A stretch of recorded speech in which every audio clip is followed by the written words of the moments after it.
Bharatiya Janata party ముఖ్యంగా కిషన్ రెడ్డి గారు మీ నాయకత్వంలో మిమ్మల్ని 2014, 2019, 2023 మూడు సార్లు బీజేపీని ప్రాంతం నుంచి గెలిపించడం జరిగింది. మొన్న జరిగిన మీ పార్లమెంట్ ఎన్నికల్లో మీకు 65,000 ఓట్లు వస్తే ఈనాడు మీరే అభ్యర్థిగా మారి ఎన్నికలు చేస్తే 17,000 ఓట్లు వచ్చి మీ డిపాజిట్ పోయింది. కాబట్టి ఈరోజు ప్రజలు జంట నగరాలలో ప్రజలు మెట్రో విస్తరణ కోరుకుంటున్నారు, గోదావరి జలాలు రావాలనుకుంటున్నారు, మూసి ప్రక్షాళన జరగాలనుకుంటున్నారు, రీజనల్ రింగ్ రోడ్డు రేడియల్ రోడ్స్తో పాటు తెలంగాణ రాష్ట్రానికి వచ్చే పెట్టుబడులను ఒత్తిడితో ఇతర రాష్ట్రాల కేంద్ర ప్రభుత్వం తీసుకెళ్తున్నప్పుడు మీరు అడ్డుకోకుండా ప్రేక్షక పాత్ర వహించిందని చెప్పి ఈ ప్రాంతంలో చదువుకున్న వాళ్ళు పేదలందరూ ఆలోచన చేయబట్టి ఈరోజు బీజేపీకి పరిస్థితి దాపురించింది. ఈ ఫలితాల తర్వాత కిషన్ రెడ్డి గారు తన వ్యవహార శైలిని మార్చుకొని తెలంగాణ రాష్ట్ర ప్రభుత్వంతో సహకరించి తెలంగాణ ప్రజల యొక్క అభివృద్ధి, ముఖ్యంగా ఈ మహానగర అభివృద్ధి కోసం సహకరించాల్సిందిగా వారికి విజ్ఞప్తి చేస్తున్నా. ఇది భూకంపం ముందు జరిగిన చిన్న ప్రకంపన మాత్రమే భారతీయ జనతా పార్టీకి. ఈ ఇండికేషన్ కిషన్ రెడ్డి గారు అర్థం చేసుకుంటే భవిష్యత్తులో వారి యొక్క రాజకీయ పరిస్థితి కాస్తైనా మెరుగ్గా ఉంటుంది.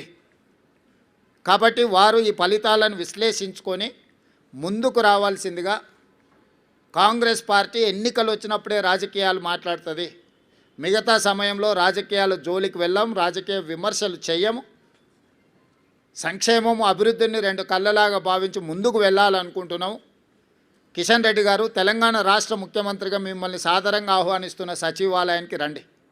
కేంద్రంలో మన పెండింగ్ ఉన్న ప్రాజెక్టుల విషయంలో మనం చర్చించుకుందాం. మేము ఎన్నిసార్లు మీటింగ్ పెట్టినా రాలేదు. నేను మా ఉప ముఖ్యమంత్రి గారికి సూచన చేసి ఢిల్లీలో కూడా పెడితే కిషన్ రెడ్డి గారు రాలేదు.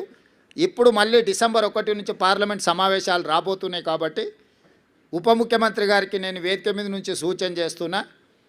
కేంద్ర ప్రభుత్వం దగ్గర అనుమతుల కోసం ఎదురు చూస్తున్న మన ప్రాజెక్టులు, మనకు ఇవ్వవలసిన నిధుల విషయంలో అందరు పార్లమెంట్ సభ్యులను, లోక్సభ రాజ్యసభ సభ్యులతో పాటు కేంద్రంలో మంత్రులుగా ఆటోమేటిక్గా వాళ్ళు ఉంటారు కాబట్టి వాళ్ళతోనే ఒక సమీక్ష, మన చీఫ్ సెక్రటరీ మన అధికారులతోనే ఒక సమీక్ష పెట్టి ఒక నివేదిక రూపంలో వాళ్ళకి ఇవ్వవలసిందిగా ఉప ముఖ్యమంత్రి బట్టి విక్రమార్క గారికి నేను సూచన చేస్తున్నా. ఎందుకంటే ఆ నివేదిక చేతిలో ఉంటే మన రాజ్యసభ ఎంపీలు, లోక్సభ ఎంపీలు అవకాశం వచ్చినప్పుడు పార్లమెంట్లో మాట్లాడటమే కాకుండా కేంద్ర మంత్రుల దగ్గరికి వెళ్ళి మా ఈ ప్రాజెక్టులు పెండింగ్ ఉన్నాయి, అనుమతి ఇవ్వండి అని అడగడానికి, విజ్ఞప్తి చేయడానికి, తెలంగాణ రాష్ట్ర అభివృద్ధికి అవసరమైన ప్రణాళికలు రచించుకోవడానికి అవకాశం ఉంటుంది. కాబట్టి డిసెంబర్ 1 నుంచి పార్లమెంట్ సమావేశాలు రాబోతున్నాయి కాబట్టి ఈలోగానే ముందస్తుగా సమాచారం ఇచ్చి బండి సంజయ్ గారికి, కిషన్ రెడ్డి గారికి, బీజేపీ ఎంపీలకు, బీఆర్ఎస్ రాజ్యసభ ఎంపీలకు, మన ఎంపీలందరికీ కూడా ఒక power point presentation with officers వాళ్ళకు ఒక అవగాహన కల్పించి పూర్తి స్థాయిలో ఆ ప్రయత్నం చేయాల్సిందిగా వారికి నేను సూచన చేస్తున్నాను.